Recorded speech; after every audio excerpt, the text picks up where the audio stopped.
Assalamualaikum warahmatullahi wabarakatuh. Kali ini YouTuber low cost mendapatkan sebuah penggalan video dari sahabat atau viewer atau subscriber di channel YouTube Yan Blue 78. Di video kali ini memperlihatkan perjuangan para pelestari budaya yang berada di Pulau Madura, tepatnya di Pulau Sapudi.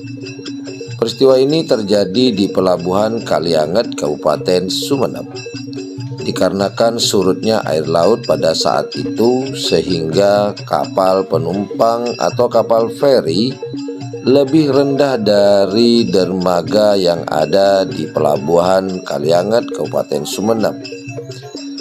Di sini di video yang dikirimkan kepada channel YouTube Yan Blue 78 ini sempat memperlihatkan perjuangan para pemilik karapan sapi yang berada di Pulau Sapudi. Luar biasa mereka. Mereka harus menurunkan logistik mereka. Mereka harus membawa banyak logistik karena biasanya mereka akan bermalam di lapangan, karena mereka boleh dikatakan berbeda daripada pengerap atau pemilik karapan sapi yang berada di daratan. Luar biasa mereka.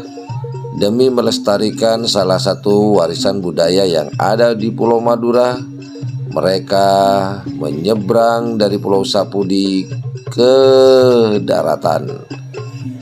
Wow, luar biasa mereka. Ya, inilah penggalan video perjuangan para pecinta dan pelestari budaya karapan sapi yang ada di Pulau Madura. Saya yakin mereka dari Pulau Sapudi.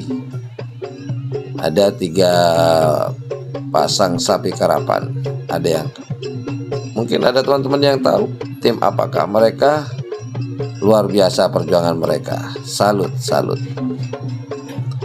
Dan mereka akan menghadiri di lomba karapan sapi yang ada di Kabupaten Bangkalan yang bertajuk Piala Panglima TNI tahun 2023 yang diadakan pada tanggal 3. Sekali lagi saya sampaikan salut buat kalian semua, para pejuang pelestari budaya Madura dari Pulau Sapudi.